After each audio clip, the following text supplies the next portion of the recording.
Somewhere, someone decided to call Senegal one of the most sinful countries of 2025. It's a label that lands with a thud, heavy and strange, as if a single word could sum up a nation's soul. But who gets to decide what a place is, or what it means to live there? Sinful. It's a word that says more about the person using it than the place itself. It's a judgment, a projection, a way of seeing the world through a narrow lens. But what does that even mean? Is it about Dakar's nightlife, ancient beliefs, or just a lazy headline?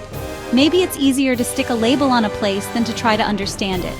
The places with the heaviest labels often have the most to teach. They challenge us to look deeper, to ask questions, to listen instead of judge. Senegal is one of those places. It's a country that defies easy answers, that invites you to see with new eyes. Here, the idea of sin feels foreign, imported, not lived. The people here have their own ways, their own rhythms, their own sense of what matters. What you find instead is life, messy, loud, complicated, and beautiful. It's a place where contradictions live side by side, and where joy and struggle are woven together. It's grilled fish and diesel fumes, kora melodies, kids playing soccer as the sun sets. It's the taste of spice, the sound of laughter, the feeling of sand beneath your feet. So let's throw out that word, sinful. It's a useless map.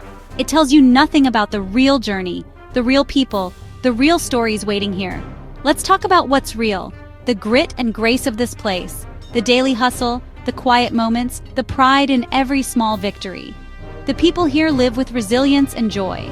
They find ways to celebrate, to connect, to keep moving forward no matter what. This isn't a story about good versus evil. It's a story about people, real, flawed, vibrant, and alive. It's about humanity in all its forms, the kind you can't capture in a headline or a statistic. Understanding Senegal means listening to its heartbeat.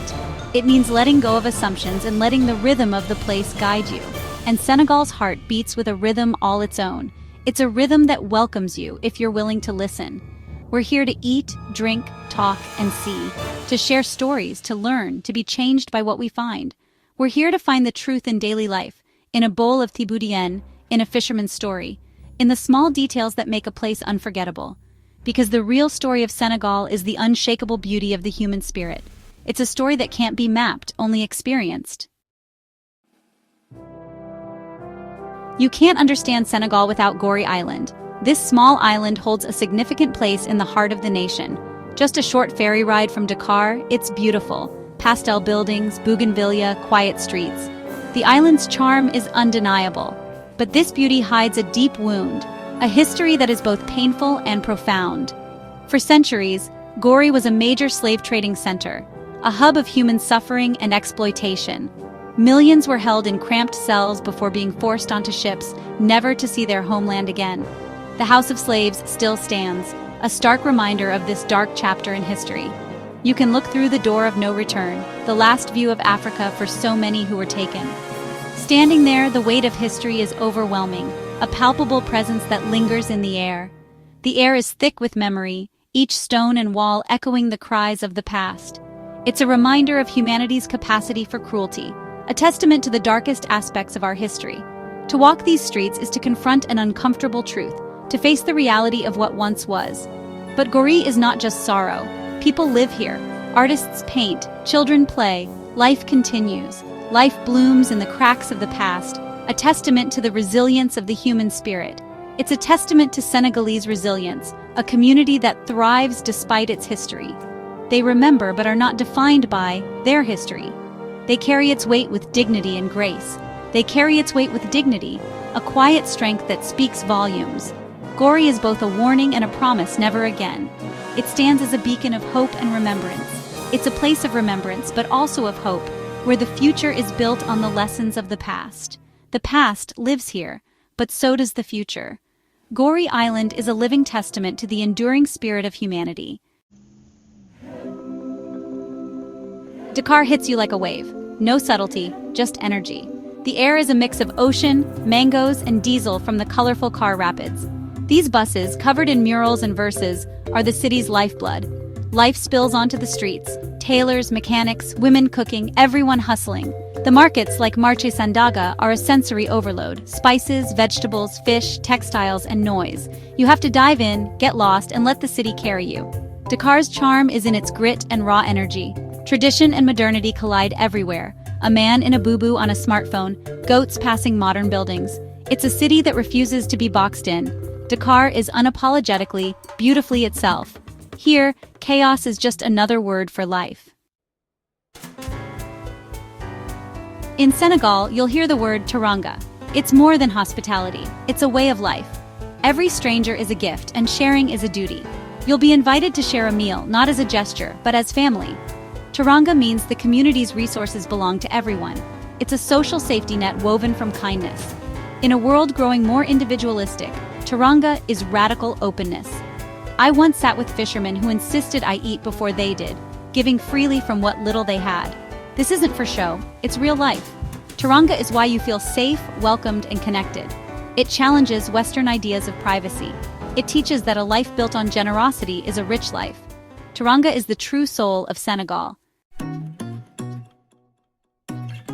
To understand Senegal, you have to eat its food. Food here is history, community, and love. The national dish, taboos, is seasoned fish, rice and tomato sauce, and vegetables. A story on a plate. Its ingredients trace centuries of trade and migration. Meals are communal, eaten from a shared platter, breaking down barriers. There's no formality, just food, people, and conversation. Beyond taboos, there's yassa poulet, mafe, fataya, dibi, and bisap to drink. Every bite tells a story. Trade, landscape, sea. This is soul food, bold, generous, made with care. Eating in Senegal is being welcomed and nourished. It's a taste of the country's spirit. Food here isn't just sustenance, it's connection. The flavors are as vibrant as the people. To eat in Senegal is to be part of something bigger. It's a celebration of life. And it's unforgettable. Senegal moves to a rhythm you feel everywhere. Music is the heartbeat. Sabar drums, kora melodies, stories told by griots. Art spills onto walls and into studios. Dakar is a creative hub.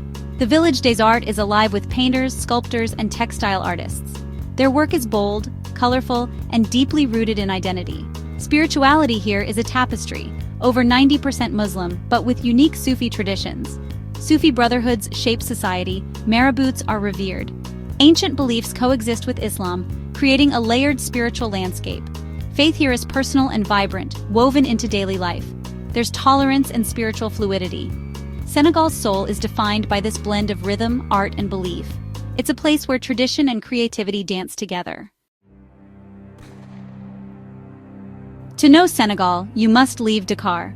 North lies Loch Rose, the Pink Lake, its color from microorganisms, its shores lined with salt harvesters. Men work the lake, covered in shea butter, moving slowly against the pink water. East, the Sahel stretches dry and sparse, dotted with acacia and ancient baobabs. The baobab, Senegal's symbol, is sacred. Food, medicine, shelter, even tombs. These trees stand as symbols of endurance. South, Casamance is lush, green, and river-laced, a world apart. Here, Diola traditions thrive. Life moves slower and nature is abundant. You can boat through mangroves, relax on empty beaches, and watch dolphins. Each region offers a window into Senegal's soul. People are deeply connected to their land and seasons. Their respect for nature is profound. Traveling these landscapes reminds you of a simpler, more fundamental way of life. Senegal's diversity is its strength. The land shapes the people, and the people honor the land. So let's revisit that word, sinful. After seeing Senegal, it's clear how wrong that label is. The real Senegal is not a caricature or a headline. It's a place of profound humanity, teaching community, generosity, and resilience. Stereotypes blind us to reality. We come expecting poverty, chaos, or danger, and find dignity, order, and warmth. The real Senegal is in a handshake, a child's laughter, a woman's quiet pride. It's not perfect, there's hardship, but the spirit here is unbroken. Solidarity and humor shine through struggle. Seeing the real Senegal means letting go of preconceptions and listening. It's about recognizing our shared humanity. Senegal is a lesson in empathy. In a divided world, it's a lesson we need. The truth is far richer than any label. We came searching for a story about a sinful country, expecting to find only what we'd heard in rumors and headlines. But what we found was so much more. Grace, community, and the enduring power of the human spirit shining through every encounter. Senegal doesn't need our labels or our judgments, just our willingness to see it as it truly is, in all its complexity and beauty. The world is a vast, messy book, and most of us have read only a single page, barely scratching the surface of what's out there. Headlines and stereotypes can't tell the real stories. They're just the cover, not the chapters within. The stories that change you are out there, in a bustling Dakar market, a quiet Casamance village, or a meal shared with strangers who become friends. You just have to be brave enough to step outside your comfort zone and find them. So go, travel if you can. Let the road surprise you, let the unknown become familiar. If not, read, watch, listen.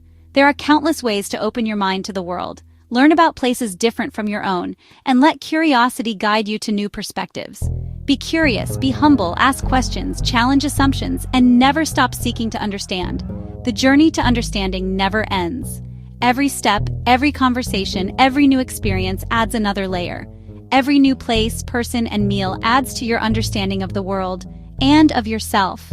Growth happens in the unfamiliar. This is why we do this, seeking connection, breaking down walls, and celebrating our shared humanity wherever we find it. So, subscribe, follow, but most importantly, start your own journey, however big or small. Pick a place you know nothing about and start learning. Let your curiosity lead you somewhere new. The world is waiting with so much to teach if only you're willing to listen and explore. Don't be afraid, be hungry for it. The journey never truly ends, and that's the beauty of it all.